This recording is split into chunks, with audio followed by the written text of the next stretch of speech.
Kita dipertemukan oleh Allah Subhanahu wa taala di tempat yang mulia ini, di Baitullah, di rumah Allah Subhanahu wa taala, sebagaimana dinyatakan oleh baginda Rasulullah sallallahu alaihi wasallam, khairul liqa' masajiduha wa syarrul liqa' aswaquha. Sebaik-baik tempat adalah masjid-masjidnya dan seburuk-buruk tempat adalah pasar-pasarnya. Oleh karena itu, marilah kita makmurkan masjid Allah ini. Innama ya'muru masajid Allah man amana billahi wal yawmil akhir. Sesungguhnya orang yang menghidupkan masjid Allah, rumah-rumah Allah, sesungguhnya mereka adalah orang-orang yang beriman kepada Allah dan hari akhir. Dan dikatakan salah satu sifat orang mukmin adalah menghidupkan masjidnya Allah Subhanahu wa taala. Sebab menyatakan dalam salah satu maqalah, al-mu'minu fil masjidi kas-samaki fil ma'i. Orang mukmin di dalam masjid seperti ikan di dalam air. Al-munafiqu fil masjidi at-tayr fil qafasi. Orang munafik di dalam masjid seperti burung di dalam sarang. Jamaah rahimakumullah yang dimuliakan Allah Subhanahu wa taala. Kita belajar latihan doa tahajud selama 40 hari 40 malam dalam rangka kita menjalankan ibadah guru kita Sayyidina Mukarram, yaitu tuntunan latihan doa tahajud selama 40 hari 40 malam. Sebagaimana dinyatakan oleh baginda Rasulullah sallallahu alaihi wasallam, barang siapa yang menghidupkan dengan sholat selama 40 hari 40 malam dengan hati yang ikhlas, maka Allah bukakan pintu hikmah kepada dirinya dari melalui mulutnya. Oleh karena itu, tuntunan latihan 40 hari 40 malam ini adalah bagian daripada ajaran para nabi dan para rasul. Dari mulai Nabi Adam alaihissalam sampai kepada baginda Rasulullah sallallahu alaihi wasallam, mereka dilatih dikempleng oleh Allah Subhanahu wa taala tarbiyah ruhiyah, pendidikan rohani. Itu salah satu metodologinya, salah satu tekniknya adalah latihan selama 40 hari 40 malam. Karena 40 hari, angka 40 hari adalah menggambarkan istiqomah. Kalau orang sudah bisa melakukan satu pekerjaan apa saja selama 40 hari 40 malam, maka dia tergolong menjadi orang yang istiqomah, konsisten dengan pekerjaannya itu. Dan banyak cerita tentang 40 hari ini. Dari mulai Nabi Allah Musa alaihissalam, beliau diperintahkan oleh Allah Subhanahu wa taala untuk munajat kepada Allah di bukit namanya Bukit Tursina di Mesir. Ada satu bukit namanya Bukit Tursina, satu bukit yang gersang, yang tandus.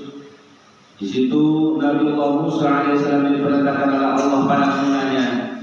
Beliau munajat kepada Allah.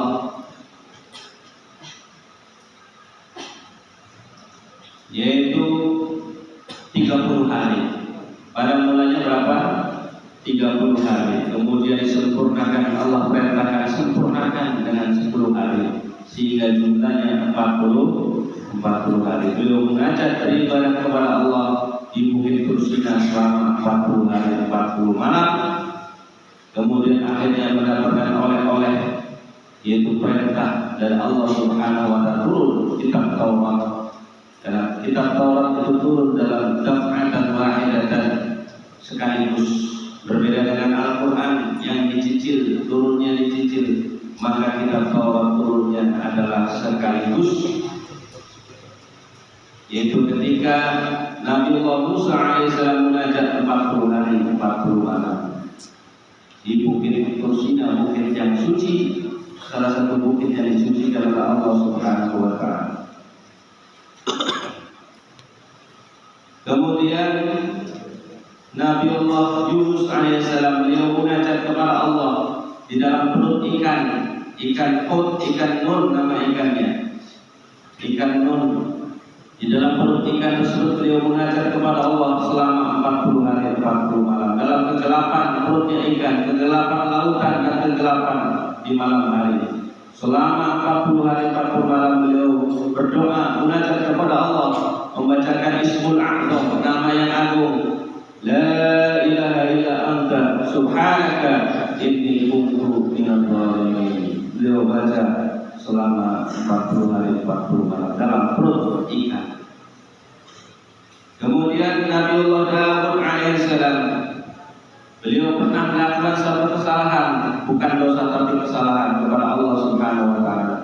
Karena tidak ada nabi dan rasul yang bikin dosa. Mereka maksum, dijaga oleh Allah Subhanahu wa taala, tetapi terkadang manusia tempatnya salah dan tempatnya lupa.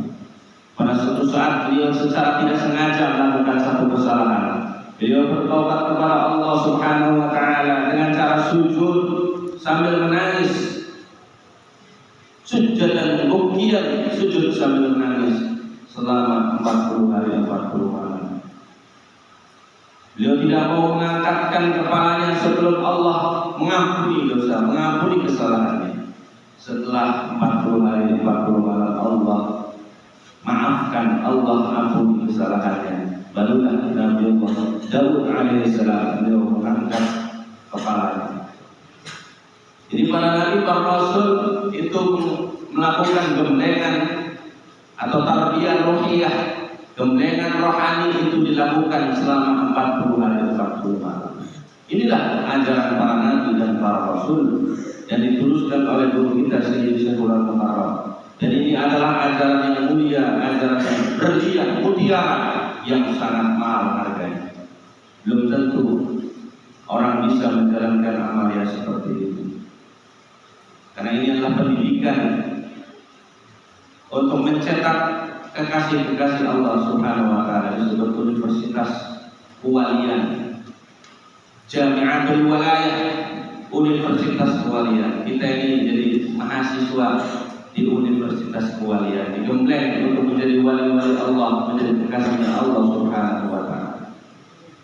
Ada ospek, ada mos. Orang kalau kuliah itu ada mos. Ada orang sekolah dan mos, kita digembleng di Madrasatul Nubuwah, Madrasah Kenabian, Madrasatul Walayah, Madrasah Kewalian, sekolah kewalian. Jamaah yang dimuliakan oleh Allah Subhanahu wa taala, di samping para nabi dan para rasul juga para wali Allah, mereka istiqomah menjalankan satu amalan 40 hari 40 malam ini. Di antaranya adalah Al-Imam Al-Ghazali yang terkenal dengan kitabnya Ihya Ulumuddin, salah satu kitab yang menjadi rujukan tasawuf di seluruh dunia. Bahkan dikatakan oleh Al-Imam Nawawi rahimahullah ta'ala, beliau mengatakan kata Ihya Qur'an, seakan-akan hampir saja kitab Ihya itu seperti Al-Quran. Saking mulianya, saking tingginya kedudukan kitab Ihya Ulumuddin. Sebelum beliau mengarang kitab Ihya Ulumuddin, beliau munajat kepada Allah Subhanahu wa taala di salah satu menara di Masjid Damaskus di Syria, di negeri Syam. Salah satu masjid di Damaskus itu ada menara. Beliau masuk ke dalam satu kamar di atas menara itu, masuk dan tidak keluar selama 40 hari 40 malam. Beliau munajat kepada Allah Subhanahu wa taala, membersihkan hati, tazkiyatul qulub wa tasfiyatun nufus, membersihkan hati dan mensucikan jiwa. Selama 40 hari 40 malam beliau di dalam kamar, tidak keluar, tidak makan, tidak minum, tidak tidur selama 40 hari 40 malam di dalam kamar, di dalam menara di Masjid Damaskus, di masjid. Kemudian Syekh Abdul Wahab Asy'arani. Syekh Abdul Wahab Asy'arani seorang waliullah. Beliau istiqomah menjalankan latihan 40 hari, bukan di rumah, bukan di masjid, tetapi di atas pohon. Di atas pohon beliau selama 40 hari 40 malam tidak turun dari pohon, terus ibadah di atas pohon. Siang malam pagi sore hujan atau panas selalu di atas pohon selama 40 hari 40 malam. Tidak menginjakkan kakinya, tidak turun dari pohon selama 40 hari 40. Ini luar biasa. Kemudian Syekh Abdul Qadir Jailani juga melakukan hal yang sama. Beliau melakukan munajat kepada Allah selama 40 hari dan 40 malam. Dan hampir semua aulia Allah juga melakukan pendidikan yang sama, metodologi pendidikan yang sama, yaitu tarbiyah rohiyah atau suluk, munajat kepada Allah 40 hari 40 malam. Nah, kita diajarkan oleh guru kita Sayyidi Syekhul Mukarram Maulana Habib Umar bin Ismail bin Yahya amalan 40 hari 40 malam, dimulai dari tunjina, sholawat tunjina. Kita membaca sholawat tunjina selama 40 hari 40 malam. Kemudian kita melaksanakan sholat tahajud selama 40 malam, melaksanakan sholat duha selama 40 malam. Tujuannya apa?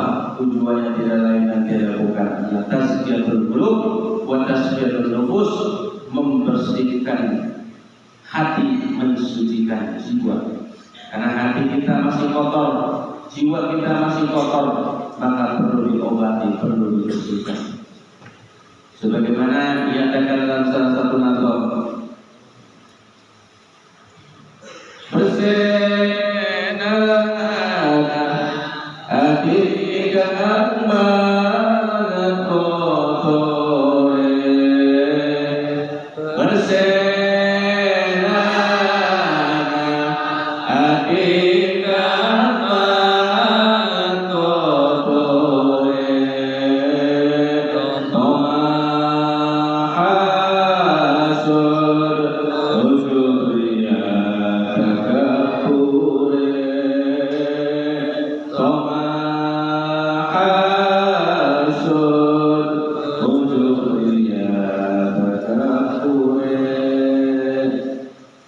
manusia memiliki hati, dan hati manusia terbagi menjadi 3 tingkatan. Ada 3 tingkatan kategori hati manusia. Yang pertama disebut qalbun salim, hati yang selamat, hati yang sehat, hati yang bersih, hati yang sudah tidak ada penyakitnya, sehat, waras, disebut apa? Qalbun salim. Ini yang pertama. Hati yang selamat dari segala penyakit. Yang kedua, tingkatan yang kedua adalah qalbun marid, hati yang sakit, hati yang penuh dengan penyakit-penyakit, baik penyakit ringan, penyakit sedang ataupun penyakit berat, baik penyakitnya satu ataupun penyakitnya banyak komplikasi. Yang ketiga, penyakit yang berat. Jadi ada yang ringan, ada yang sedang, ada yang berat. Oleh karena itu kita sebagaimana orang sakit, kita harus mendatangi dokter untuk diobati, untuk disembuhkan. Yang ketiga, hati qalbun mayyitun, hati yang mati. Kalau hati sudah mati, maka tidak ada gunanya nasihat, tidak ada gunanya segala ceramah ataupun segala tausiah, tidak ada gunanya bagi mereka yang hatinya sudah mati. Innal ladzina kafaru sawa'un 'alaihim a'anzartahum am lam tunzirhum la yu'minun. Khatamallahu 'ala qulubihim wa 'ala sam'ihim wa 'ala absarihim ghishawatun wa lahum. Jadi hatinya sudah mati, tidak ada gunanya nasihat-nasihat itu. Hatinya sudah dikunci oleh Allah Subhanahu wa Ta'ala, sehingga hatinya gelap gulita. Kalla qarrana ala qulubihim bima kanu yaksibun. Karena perbuatan-perbuatan manusia itu menjadikan hati menjadi gelap, menjadi kotor. Oleh karena itu mari kita bersihkan hati kita. Dengan cara apa? Dengan mendatangi Syekhul Mursyid, guru mursyid. Kita harus mencari guru mursyid yang akan membersihkan hati kita, yang akan membantu untuk mensucikan, membersihkan hati kita. Dengan cara apa?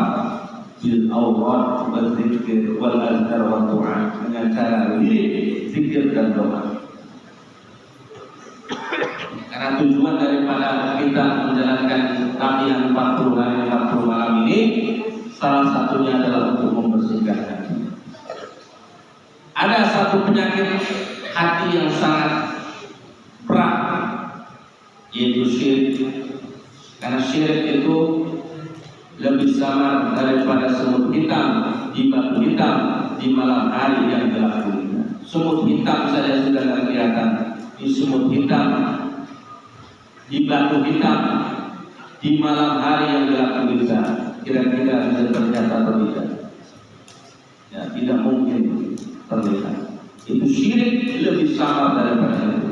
Oleh karena itu kita harus bersihkan penyakit-penyakit ini dengan zikir dan khusus untuk syirik tidak ada obatnya kecuali dua kalimat syahadat. Asyhadu an la ilaha illallah wa asyhadu anna Muhammadar Rasulullah.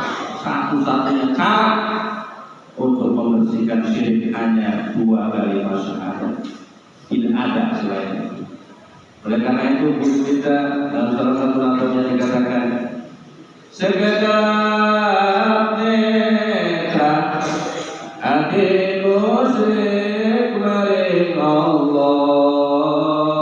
Sekedar netra hati musyrik maring Allah. Yesus jeni maca syahadat dari Allah. Yesus jeni maca syahadat dari Allah.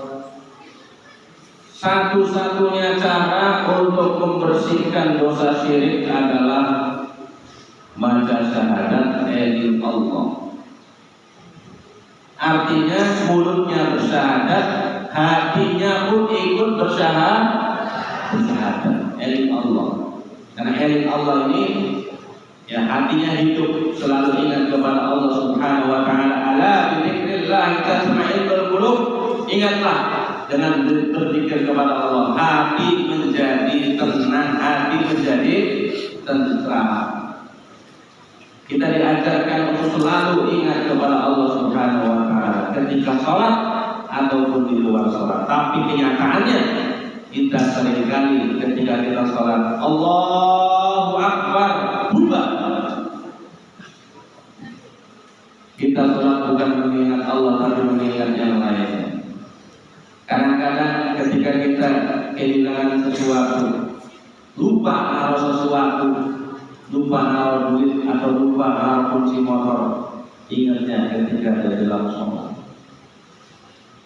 Padahal salafus saleh mereka sholatnya sangat khusyuk, saking khusyuknya sampai tidak ingat dengan apa-apa kecuali hanya kepada Allah Subhanahu wa taala. Oleh karena itu kita terus dilatih untuk ingat kepada Allah Subhanahu wa taala. Imam Ali Zainal Abidin, Al-Imam Ali Zainal Abidin putra daripada Sayyidina Husain, cucu baginda Rasulullah sallallahu alaihi wasallam. Beliau pernah suatu saat beliau sedang sholat di tengah-tengah rumah beliau lagi sholat, rumahnya kebakaran, hangus rumahnya, tapi beliau tetap melanjutkan sholatnya. Ketika beliau salam, rumahnya sudah habis dengan perabotan-perabotannya, dengan duit-duitnya, semuanya habis terbakar. Dan beliau ditanya oleh para sahabatnya, wahai Imam Ali Zainal Abidin, kenapa engkau ketika tengah-tengah sholat rumahnya terbakar, sampean kenapa tidak menghentikan sholatnya terus memadamkan api yang ada dalam rumah. Apa jawab beliau? Saya lebih takut api neraka daripada api dunia. Api neraka, api dunia yang kecil, tidak terasa dibanding dengan api neraka luar biasa panasnya.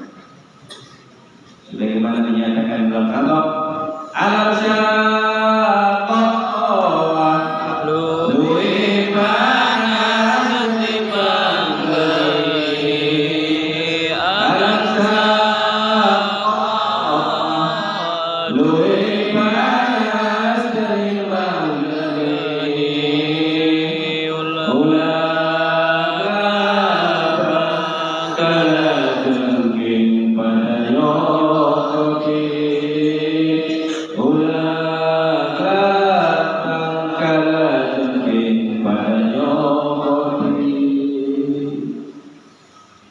Saya lebih takut api neraka daripada api dunia.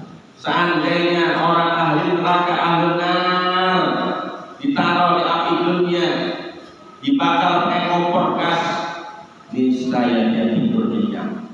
Saking dinginnya api dunia dibanding dengan api neraka. Na'udzubillah, summa na'udzubillah. Mudah-mudahan kita dijaga. Allahumma ya'udzubika min 'adzabil qabri wa min 'adzabil nar. Ya Allah, jagalah lindungilah kami ya Allah dari azab kubur dan azab neraka. Karena kita tidak kuat untuk menghadapi azab kubur, azab neraka. Sekaya-kayanya orang, seganteng-gantengnya orang, secantik-cantiknya orang, sesakti-saktinya orang, ketika diazab di kubur atau azab neraka tidak ada apa-apa. Mangsa dulu, diganjar mangsa dulu. Al-Imam Sayyidina Ali bin Abi Thalib, beliau suatu saat pernah dalam salah satu peperangan, beliau kakinya terkena panah. Panahnya sangat panjang sehingga nancep di kakinya, tembus kakinya itu, sehingga beliau berdarah, dibersihkan darahnya, kemudian sakitnya Masya Allah, dibiarkan sakit, dicabut sakitnya luar biasa. Oleh karena itu Imam Ali, Sayyidina Ali bin Abi Thalib, beliau memerintahkan sahabat, saya mau sholat dulu, saya mau sholat 2 rakaat, tolong ketika saya sujud sedang sholat, tolong panahnya dicabut.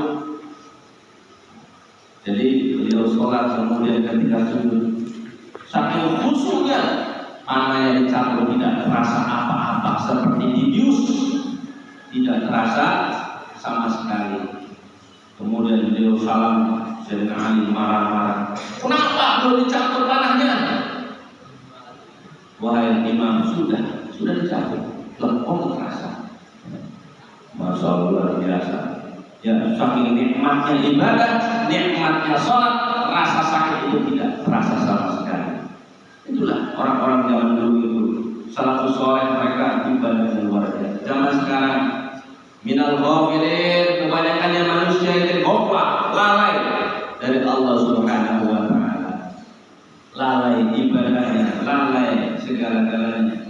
Yang diingat dituju hanya dunia, duit. Yang disembah bukan Allah, tapi yang disembah adalah dunia, yang disembah adalah duit. Bukan la ilaha illallah, mulut yang mengatakan la ilaha illallah, tapi hati yang mengatakan la ilaha illa duit. Karena yang disembah bukan Allah tapi duit, dunia. Buktinya apa? Ketika dipanggil Allah, hayya 'alas shalah, hayya 'alas shalah. Apakah kita memenuhi panggilannya? Panggilan Allah Subhanahu wa taala. Hayya 'alas shalah artinya apa? Hayya 'alas shalah. Marilah kita mandi, marilah kita makan. Karena buktinya kita mandi dan makan. Kalau maghrib padahal itu panggilan dari Allah Subhanahu wa taala. Wa man ahsanu qawlan mimman da'a ila Allah wa 'amila shalihan wa qala innani minal muslimin. Ucapan yang terbaik adalah ucapan memanggil menuju kepada Allah Subhanahu wa taala, itu muadzin, bukan azan. Maka orang yang istiqomah azan maka Allah janjikan dakhalal jannah, pasti masuk dalam surga. Oleh karena rebutan, kalau zaman dahulu orang jadi muadzin itu rebutan, dan orang di soft pertama itu rebutan. Zaman sekarang malah rebutan soft yang paling akhir, soft yang paling bawah. Mari kita belajar, bukan hanya mulutnya, tapi juga hatinya selalu ingat kepada Allah Subhanahu wa Ta'ala. Sudah diajarkan. Eling Allah kanggo mantil dengan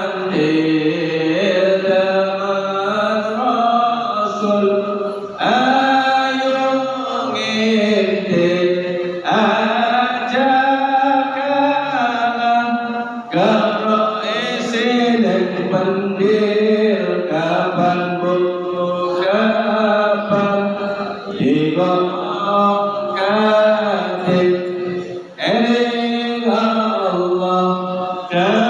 eling Allah kan sempurna ora bisa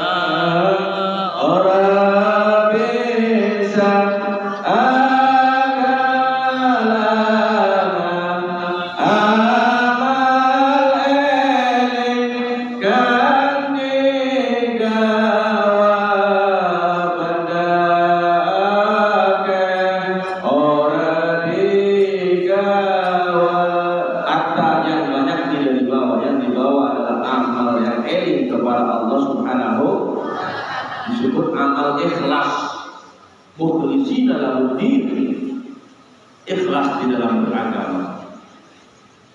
Ya, ini 5 menit lagi insyaallah. Yang batal wudunya silakan wudu lagi. Yang tidur itu batal ya. Kalau tidur itu membatalkan wudu, kecuali untuk tidurnya sampai duduk yang memantapkan pantatnya. Tapi kalau pantatnya geser-geser ya batal. Eling Allah kanggo mantil kemen Rasul ayu ngintil aja kalah karo isine pentil kapan dipotong kafir. Eling Allah kang sempurna ora bisa agana amal eling kang digawa bandake ora digawa. Ini pelajaran tingkat tinggi disebut ilmu tasawuf. Apa itu ilmu tasawuf? Ilmu tasawuf, tasawuf dari kata sufi. Sufi artinya jernih, bening, bersih. Jadi tasawuf itu adalah tasfiyatul qulub wa tasfiyatul nufus, membersihkan hati, mensucikan jiwa. Apa itu jiwa? Manusia isinya ada 2, ada roh, ada jasad. Ada roh, ada di dalam diri manusia ada isinya ada 2, rohani dan jasmani. Jasmani manusia berasal dari tanah, unsur Adam, unsur Nabiullah Adam alaihissalam dari tanah, dan Nabiullah Adam dari tanah. Kita diciptakan Allah dari sari tanah. Min mani yumna, dari air mani yang dipancarkan yang merupakan sari tanah. Nah, air mani ini mengandung 4 unsur. Ada unsur air, ada unsur tanah, ada unsur api, ada unsur udara. Buktinya apa? Ada alat, ada unsur api. Kemudian cair, berarti ada unsur air. Kemudian ada sari tanahnya. Kemudian ada udara yang oksigen sehingga dia bisa hidup karena ada oksigen. Nah, manusia dari 4 unsur jasad manusia ini. Kemudian air mani yang dipancarkan tersebut dititipkan di rahim ibu yang disebut nutfah. Nutfah itu adalah percampuran antara air mani laki-laki dan air mani perempuan. Air mani ayah dan ibu kumpul dari satu, dijadikan satu, namanya nutfah, dititipkan di dalam perut ibu selama 40 hari. Setelah 40 hari di dalam perut ibu, dalam kandungan ibu 40 hari, kemudian dari nutfah berubah menjadi alaqah, segumpal darah seukuran bola kasti, seukuran genggaman bola kasti. Kemudian berubah menjadi alaqah selama 40 hari. Setelah 40 hari si alaqah ini munajat kepada Allah Subhanahu wa taala, diangkat 40 hari lagi menjadi mudghah, si gumpal daging. Jadi 40 hari nutfah, 40 hari alaqah, 40 hari mudghah. Itulah maka kita diajarkan 40 hari itu semuanya ada pelajaran semua. Sejak dalam kandungan kita sudah latihan 40 hari. Sejak dalam kandungan. Kemudian setelah 40 hari menjadi nutfah, 40 hari menjadi alaqah, 40 hari menjadi mudghah, maka sempurnalah manusia. Ada kepalanya, ada tangannya, ada kakinya, masih berbentuk jasad. Kemudian Allah Subhanahu wa taala memerintahkan malaikat Israfil. Kalau Israfil mencabut nyawa, maka Israfil adalah yang memasukkan nyawa. Yang memasukkan nyawa ke dalam tubuh manusia, itulah malaikat Israfil. Dalam malaikat itu pasang-pasangan. Jibril pasangannya Mikail, Israfil pasangannya Israfil, Munkar pasangannya Nakir, Raqib pasangannya Nakir, Malik pasangannya. Itu malaikat itu pasang-pasangan. Malaikat al-muqarrabin, malaikat yang 10 itu berpasang-pasangan. Jibril mengatur rezeki batin, Mikail rezeki zahir. Apa rezeki zahir? Hujan, tumbuh-tumbuhan, hewan-hewan. Maka setiap tumbuh-tumbuhan ada malaikatnya, setiap hewan ada malaikatnya, setiap hujan ada malaikatnya. Kemudian itu anak buahnya malaikat Mikail yang mengatur rezeki yang sifatnya zahiriyah. Sedangkan malaikat Jibril mengatur rezeki yang sifatnya batin. Apa? Wahyu, ilham, ilmu, yakin, iman, Islam dalam hati. Itulah tugasnya malaikat Jibril alaihissalam. Sampai hari ini malaikat Jibril belum pensiun. Jangan dikira dengan berhentinya wahyu terus malaikat Jibril pensiun. Tidak, masih bekerja sampai hari ini. Tugasnya apa? Membimbing para kekasih Allah, membimbing orang-orang beriman, orang mukmin. Sebagaimana dikatakan dalam Al-Qur'an, fa'alhamaha fujuraha wa taqwaha. Ada bisikan fujur, bisikan dosa, ada bisikan takwa. Di dalam hati manusia ini ada 2 bisikan. Dan malaikat Jibril tugasnya adalah membisikkan ketakwaan kepada Allah Subhanahu wa taala. Ilham, bisikan yang sifatnya takwa ini diberikan kepada para wali-wali Allah. Jadi sampai sekarang malaikat Jibril belum pensiun. Terus malaikat Israfil pasangannya dengan malaikat Israil alaihi wassalam. Israil kita tahu semua pencabutnya nyawa. Disebut malaikatul maut atau malaikatul maut, disebut malaikat maut. Dan pasangannya malaikat Israfil pasangannya apa? Tugasnya apa? Yaitu tugasnya meniup trompet nanti ketika hari kiamat. Tapi sekarang apakah nganggur, pensiun atau belum kerja? Tidak, tetap masih kerja. Yaitu tugasnya adalah memasukkan ruh, memanage ruh, dimasukkan dalam tubuh manusia. Ketika bayi dalam kandungan umur 4 bulan, 40 hari nutfah, 40 hari alaqah, 40 hari mudghah. 40 tambah 40 tambah 40 berapa? 120 hari. Berapa bulan? 4 bulan. Maka orang Jawa memperingatinya dengan cara selamatan, disebut mupati atau mafati. Tujuannya apa? Karena setelah 4 bulan ini sempurna anggota badan, Allah perintahkan malaikat Israfil mengambil roh dari mana? Dari alam arwah. Dari alam arwah. Rohnya manusia diciptakan daf'atan wahidatan, diciptakan bersama. Rohnya manusia, rohnya kakek, rohnya bapak, rohnya anak, rohnya cucu diciptakan bersama. Rohnya manusia dari mulai zaman Nabi Adam ila yaumil kiamah itu sudah ada semua rohnya, diciptakan bersamaan. Yang beda adalah jasadnya ngantri sesuai jadwal. Bapak dulu baru anak, atau anak dulu terus bapak. Bapak dulu baru anak.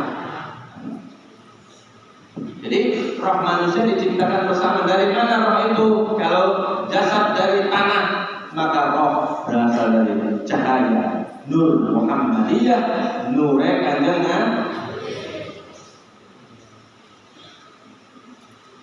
Nur Kanjeng Nabi larang ragane, Nur Kanjeng Nabi larang ragane. Nur Kanjeng Nabi larang ragane. Moga-moga kita berasal dari nur, dan moga-moga tertempelan nur. Karena nur sifatnya suci. Sifatnya apa? Suci. Kemudian roh manusia yang berasal dari nur Kanjeng Nabi dimasukkan ke dalam jasad oleh malaikat Israfil, ditiup melalui ubur-ubur, dari ubur-ubur sampai jempol kaki. Akhirnya sempurna roh dan jasad menyatu menjadi satu. Ketika roh menyatu menjadi satu, namanya nafsun. Namanya apa? Nafsun. Jadi kalau roh belum menyatu, belum nafsun. Kalau sudah menyatu dengan jasad, disebut nafsun atau jiwa. Disebut jiwa. Jiwa itulah roh atau nyawa, itu roh yang terhubung dengan jasad. Apa? Ketika dalam kandungan ibu umur 4 bulan, kemudian Allah tulis. Ketika roh itu dimasukkan dalam jasad, ditulis jodohnya siapa, rezekinya berapa, umurnya berapa, ditulis, mati tanggal berapa, di mana tempatnya sudah tercatat di dalam kandungan ibu. Jadi kita ini umurnya berapa, mati kapan, sudah tercatat di kandungan ibu. Kemudian rezekinya, kita makan berapa ton beras, berapa kintal oncom atau daging, makan dagingnya berapa kilo, sudah tercatat di dalam kandungan ibu. Rezekinya manusia. Ya, kemudian jodohnya siapa, kawin dengan siapa, nikah dengan siapa, sudah tercatat dalam kandungan ibu. Maktubun, semuanya sudah tercatat.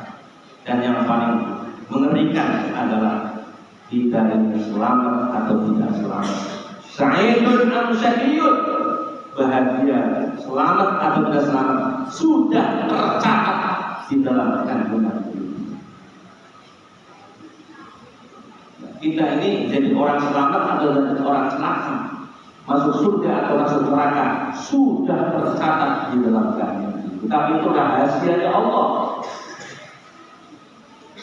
Kita tidak boleh membuka rahasia Allah. Kewajiban kita hanya ibadah kepada Allah. Wa ma khalaqul jinna wal insa illa liya'budun. Tidaklah aku ciptakan jin dan manusia kecuali untuk beribadah kepada Aku. Oleh karena itu mari kita belajar, terus belajar. Kegiatan 40 hari 40 malam ini tujuannya, latihan duha tahajud ini tujuannya salah satunya adalah tazkiyatul qulub wa tazkiyatul nufus, membersihkan hati, mensucikan jiwa. Kemudian ketika roh manusia ini sebelum disatukan dengan jasad disumpah oleh Allah Subhanahu wa taala, dijanji, alastu bi rabbikum, bukankah aku ini Tuhan kalian? Apa jawabnya? Bala, tentu ya Allah, syahidna, kami bersyahadat asyhadu an la ilaha illallah wa asyhadu anna Muhammadar Rasulullah. Semua rohnya manusia sudah bersyahadat kepada Allah Subhanahu wa taala sebelum dilahirkan. Jadi kita ini sudah bersyahadat, sudah bersumpah kepada Allah Subhanahu wa taala. Menurut satu riwayat itu syahadatnya ada di padang Arafah. Semua roh dikumpulkan di padang Arafah. Dalam kitab Sabilul Intiqal karangan Sayyid Abdullah bin Al-Haddad diterangkan bahwa manusia disumpah dengan syahadat rohnya itu sebelum gabung dengan jasad. Tempatnya di padang Arafah. Di padang Arafah. Maka dalam haji itu ada wukuf di Arafah. Itu mengingatkan kembali sumpah kita, janji kita kepada Allah Subhanahu. Setelah manusia dilahirkan, hidup di alam dunia yang fana ini, manusia lupa dengan janji, lupa dengan sumpahnya. Mereka lalai, sehingga Allah menurunkan para nabi, para rasul untuk mengingatkan kembali supaya mereka kembali kepada Allah dan kepada Allah dan Rasul. Tapi para nabi, para rasul sudah pada wafat, maka diteruskan oleh Khalifatul Rasul. Dan alhamdulillah kita sama-sama belajar syahadat kembali dengan Khalifah Rasulullah SAW. Yaitu siapa? Sayyidi Syekhul Maulana Al-Habib Umar bin Ismail bin Yahya. Disebut namanya ya? Disebut. Namanya sekarang Syekhul Mukarram banyak, bukan satu. Syekhul Mukarram A, Syekhul Mukarram B, Syekhul Mukarram C, Syekhul Mukarram D, Syekhul Mukarram E, F, G, H, I, J, K, sampai Z. Disebut Syekhul Mukarram Maulana Al-Habib Umar bin Ismail bin. Harus disebut namanya. Karena sekarang Syekhul Mukarramnya banyak. Kita harus tegas satu saja. Karena tidak boleh menduakan guru. Tidak boleh menduakan guru. Sebagaimana tidak boleh menduakan Allah Subhanahu wa taala. Carilah sebanyak mungkin guru syariat. Carilah sebanyak mungkin guru syariat. Belajar ilmu syariat, carilah sebanyak mungkin guru syariat. Belajar ilmu fikih, cari guru sebanyak mungkin. Belajar ilmu hadis, cari guru sebanyak mungkin. Imam Bukhari saja itu gurunya ada 1000 lebih. Beliau mengaji hadis, gurunya lebih dari 1000 orang. Imam Syafi'i juga gurunya banyak, dan para ulama dulu ngaji syariat gurunya banyak. Tetapi khusus untuk thariqah kita cuma ada satu guru. Tidak boleh lebih dari satu. Menduakan guru mursyid sama saja menduakan seperti menduakan Allah Subhanahu wa taala. Ini adalah salah satu makalah dalam kitab Anwarul Qudsiyah karangan Syekh Abdul Wahab Asy'arani diterangkan menduakan guru mursyid sama saja menduakan Allah Subhanahu wa taala. Ini bukan kata-kata saya ya. Bukan kata-kata itu saja. Mudah-mudahan ada manfaatnya. Sebentar lagi kita akan memasuki waktu Isra. Berjamaah Isra 2 rakaat dilanjutkan dengan duha 4. Mohon maaf apabila ada salah. Akhirul kalam. Assalamualaikum warahmatullahi wabarakatuh. As-salatu jami'ah.